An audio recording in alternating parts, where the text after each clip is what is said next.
Hey, it's Monster, one half of your dynamic hosting duo of the Nerdy Man Room Show. Proudly bringing you another Man Room Short. Enjoy, and as always, please remember, viewer discretion is advised. This week we're going to do a top 10 list, which is.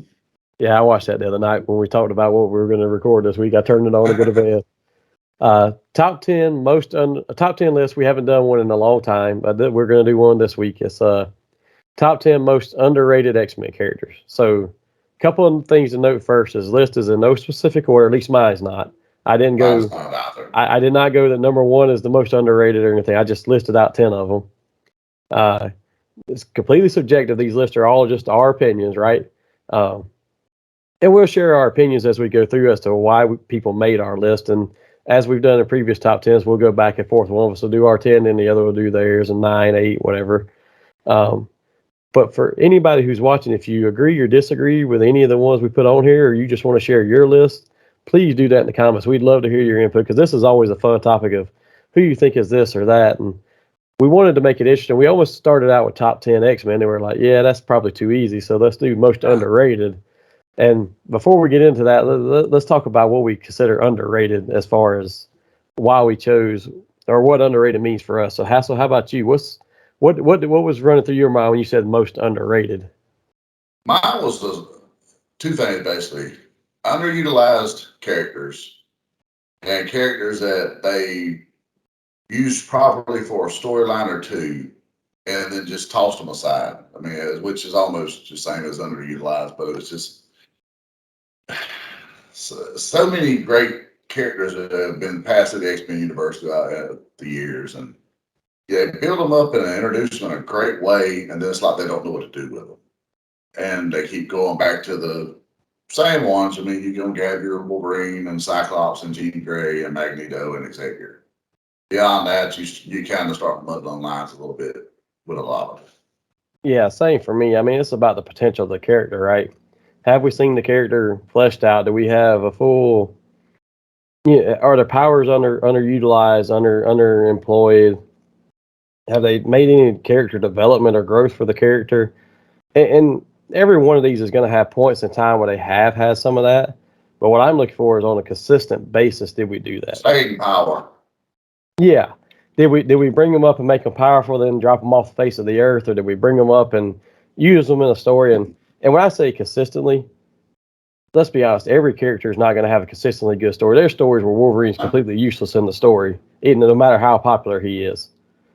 But consistently, 8 out of 10 times they're going to produce a story that works around him.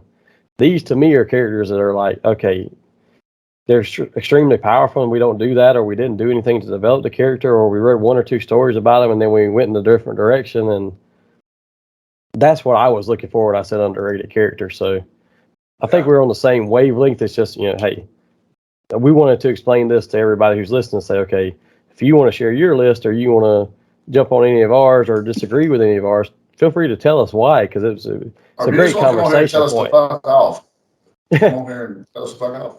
No, I get that enough at home already. Bad thing is there's only 2 people in this house, me and my other side. Ooh. I typically get it myself about one night a week. So yeah. So why don't we jump into the list straight away? And why don't you go first, since I've been talking a lot here and everybody's getting tired of hearing my nasally stopped up voice, I think. We're going to kick off with someone I'm very passionate about, Omega Red. He is somebody who, when they introduced him, he was such a kick-ass character. He looked great. I mean, he had the it factor when you see him for that first panel. It's like, holy shit, this guy looks legit. And for like 2-3 issues, he kicks the shit out of the whole X-Men, the whole team. I'm talking about in the gold and blue days when you had legit storytelling and writing in teams. He stood his ground. And then he just progressively, every time he was introduced back, it got, we're like, we don't know what to do with him. And so he's become a joke, like a lot of them. Yeah. And I can't understand why they do that with characters.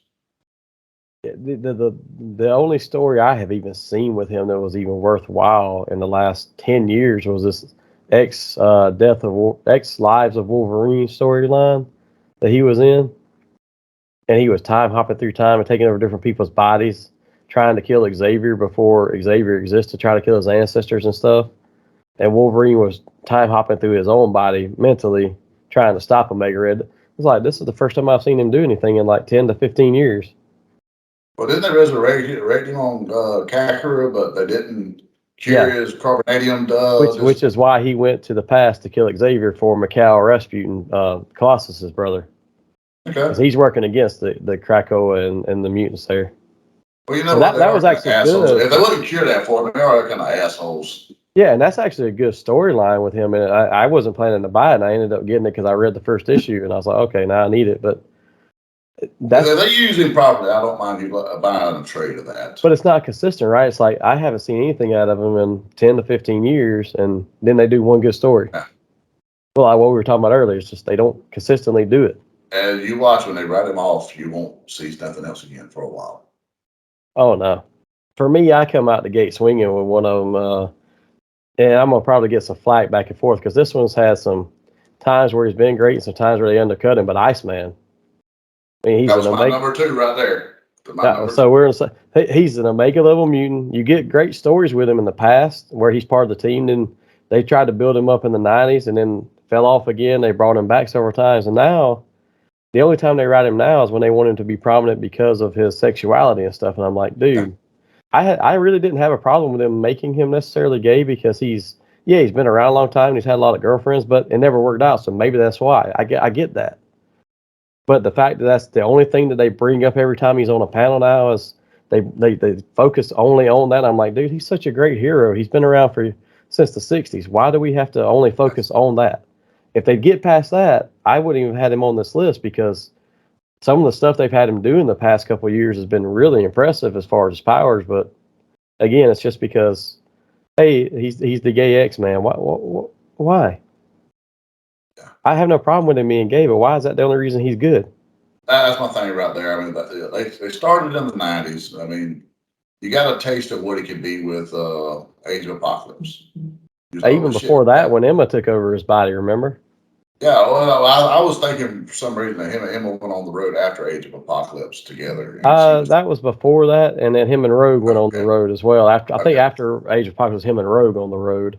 That little time gap there, though, they were really playing with his power sets and making him a badass or whatnot, and then here and there throughout the years, you've had like certain things. Like I want to say when Ron Gurney was on the book, I forget if he was writing and drawing or maybe he was just doing art. But around 2005 maybe that he was doing that because that's when Juggernaut hit the team. During that little run right there, they did some great things with Iceman. Like he was like freezing the moisture in the damn air in the room and like doing all kind of cool things. And he could tell when extra people walked into the room because he could feel the body heat and change in temperature. And then like he fell off for a while again, and then I like Michael Bendis. He done a great job with young Bobby. I didn't get behind the whole just turning him because I'm convinced that they turned him homosexual just to pop a headline. And then they had to go convince the adult one, oh yeah, you've been queer all this time too. But that's the way they did it was kind of lame.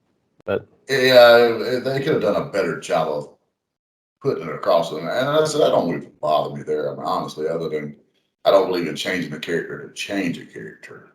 I'd rather create new characters myself. But one way or the other, they don't do anything with him. And now, like you said, the only time he is discussed is for that. When he's got such a great skill set, he's a great character. I mean, he is like an awesome character himself. He's one of your original 5 X-Men. Bingo. Yeah, he was my number 2 as well. So you kind of got me there. Since I took your number 2, I'll go ahead and do my number 2. Then we'll be on the same field. But my number 2 is another one. The original 5 is Angel. Okay. I think that he gets more love as Archangel, but still, even with that, after the 90s and some of his great storylines he had as Archangels in the late 80s, early 90s, he was just there. Even as Archangel, they're like, we don't really know what to do with him. He's just here, and he's got deadlier wings, but what's he doing? And as Angel Yeah. himself, they downplayed his powers. Like everybody's like, oh, he's got wings, he flies.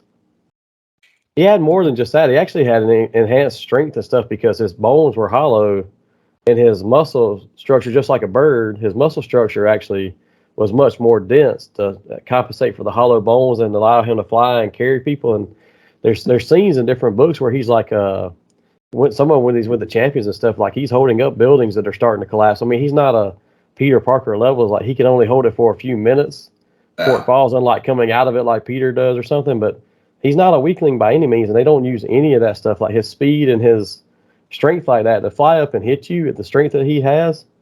It would take you off your feet pretty easily, no matter who you Well, are. he's another one that during that time frame where they made him be able to hold his own against the entire team of the X-Men.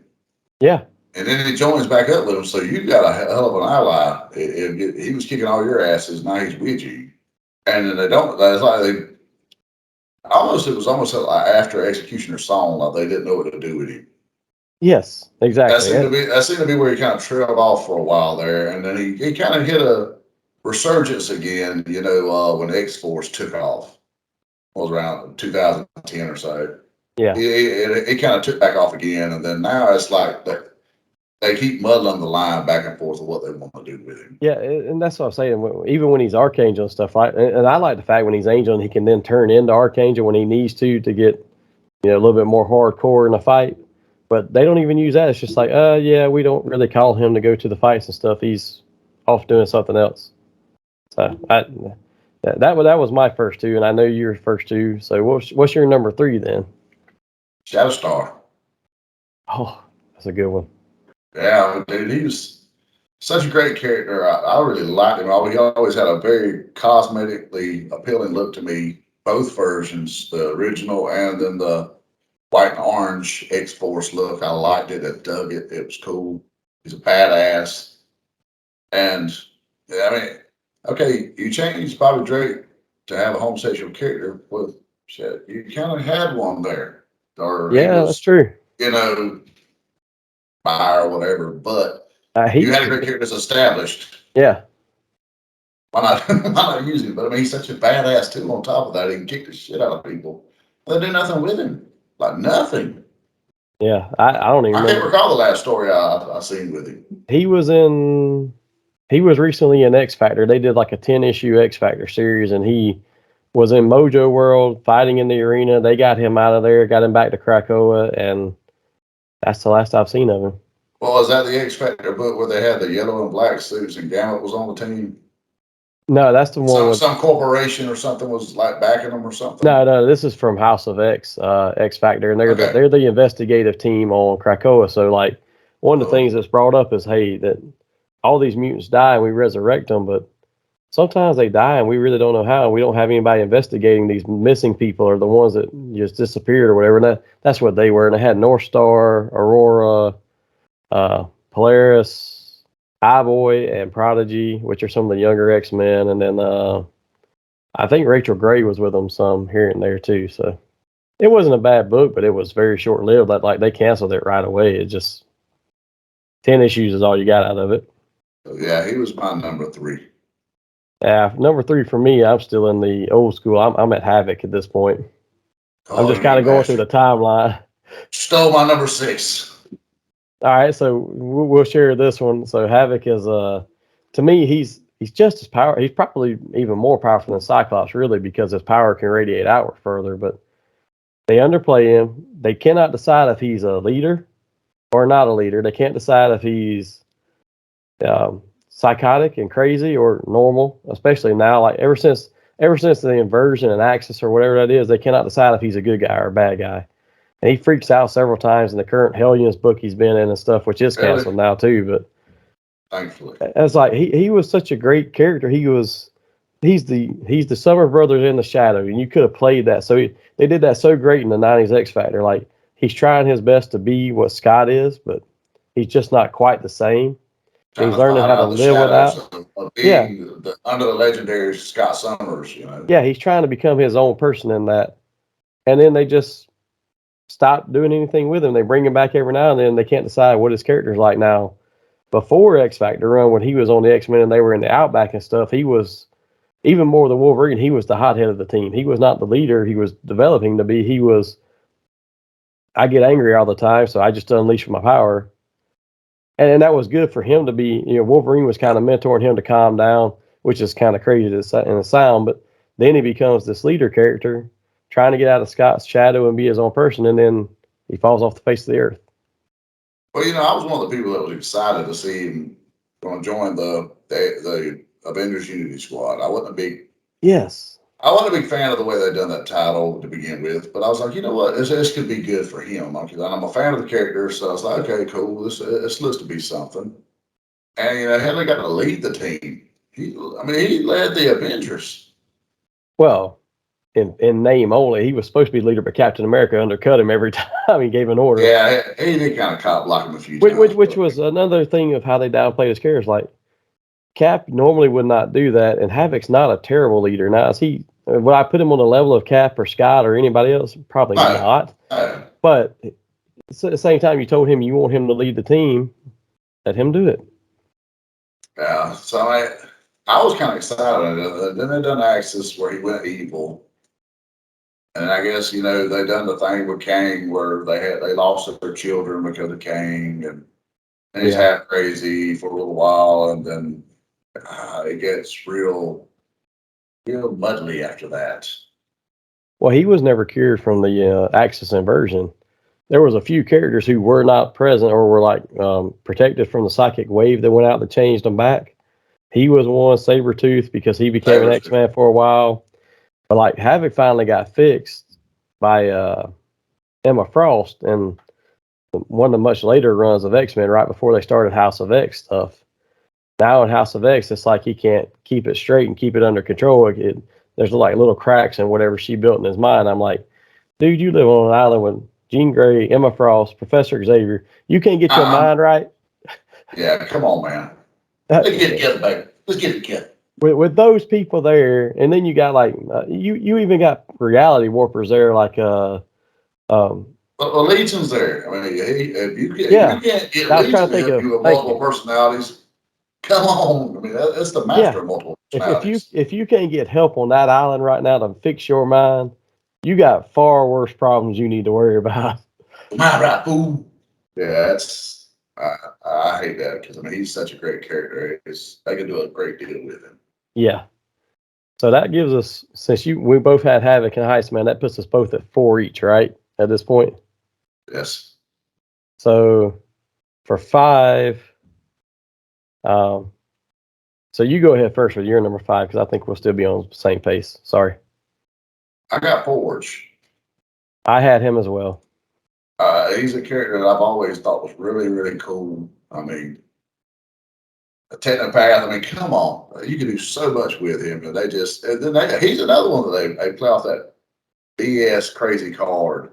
Yeah, like he don't know what's going on sometimes, or if he wants to be a psychopath or a damn good guy. Or I'm like, oh come on, man, it's just lazy, right? The best storylines he's had were when he had before they had the siege and stuff, and they fought the whatever the other world the character he had to fight was. They caused them to all be considered dead and go to the outback. But the only other time he was good was in the 90s when he was with the blue and gold teams and building all their stuff, and then went to X Factor and ran X Factor for the government. It was really cool all through that era there, and then I forget why he just kind of fizzled out. And I don't remember really seeing him again until he showed up in X-Force. He showed up in Astonishing X-Men in Josh Whedon's run. Okay, maybe that's what it is. Because you remember he had the ghost boxes or something. Yeah, and he had the ghost boxes and stuff. That's stupid storyline that made no sense. That's the storyline I'm thinking of. But for some reason, I thought it was X-Force. But I remember the arcs. It's what's the artist that done the Wolverine book when they killed off Sabretooth the first time? Oh man, with the motional blade or whatever, and chopped his head off lamely. Yeah, I can't think of who you're talking about. I know who you're talking about. Starts with S, but anyways, that was the art on the cover. I remember because I remember the damn boxes you're talking about. It's like those ghost boxes. That was a stupid story. Yeah, Josh, you dropped the ball on that, you woman hater. Besides that, Forge's power makes him actually probably one of the smartest people in the MCU, and they never talk about it because, yes, Beast has probably got more degrees and smarter. Reed Richards is smarter, but they're smarter in the fact that they can think of, okay, here's a compound or here's a string theory type thing that we can come up with. But forwards can look at anything and say, I can build whatever you want. Just tell me what you want out of it, and I can build it to do that. Take a pile of scraps and do it. Even Reed struggles with that because Reed's got to plan it, engineer it, write it out, and build it. Forwards will just start cobbling shit together to build that right then and there because that's what his power is. Ooh, off on a tangent here. How badass would Forge be working with Reed Richards or Tony Stark in a book? I would love to see them. Actually, I'd like to see all the Marvel smart guys actually working on something like Black Panther, Forge, that would be badass. Reed Richards, whatever they would be building would be awesome. I would read a book. It could be one of their main titles, and he could be their tech guy. Let them say, "Look here, I'm man enough to say, you know what, you're my guy. Build this for me." Yeah, I'm in agreement with you. I'd love to see him do more with him. He is so underutilized and so poorly treated as a character. Storm. Come on now. Y'all lost her to Dracula. Shit. Oh, so my next one was actually Banshee. Ooh, that's a good one. I didn't have him. You know, he's one of those guys who's been around forever. He was in the early days of the X-Men. He's come back and joined the team. Been on the team multiple times, but you bring him to the team, you kill him off or get rid of him, lose his powers. You bring him back, you kill him off and lose his powers again. What is so wrong? This dude has an impressive power set that people underplay because they're like, oh, he just screams. For one, his screams can destroy a lot of stuff, but for two, he can use the currents from his screams to fly.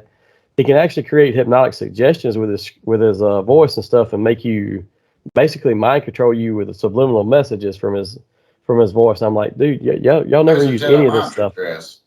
Yeah, they never use any of this stuff with him. To me, he's a cooler Black Bolt. Yes. Does he have? He's not the power level of Black Bolt, but he's just a cooler version. You can do so much more with him. Black Bolt is like, oh shit, we killed everybody. You know what I'm saying?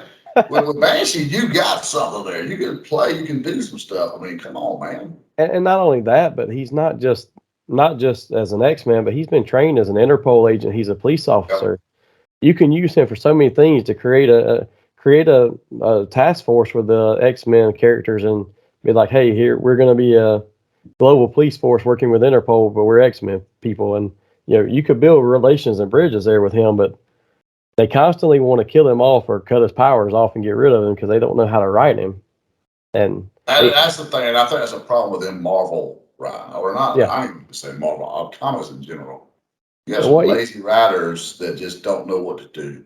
Even now with the House of X stuff, and they resurrect them, Moira calls him for help when she loses her power and turns against them and stuff, and she's now what do they call them? The Omega Sentinel. She's one of those now, and she calls him. Is Omega Sentinel? Yeah, he goes through the portal to meet her because she calls him, and she chops his head off, and she uses she puts his face on her as like a mask so that she can use the portal, and she walks through the portal, and I'm like, why did you just kill Banshee again? You just brought him back, gave him a chance to be on the X-Men in the vote. Now he didn't win the vote, and then he was in Secret X-Men book, and then you killed him again. Now you're going to resurrect him, no biggie, but why? Why do we waste him?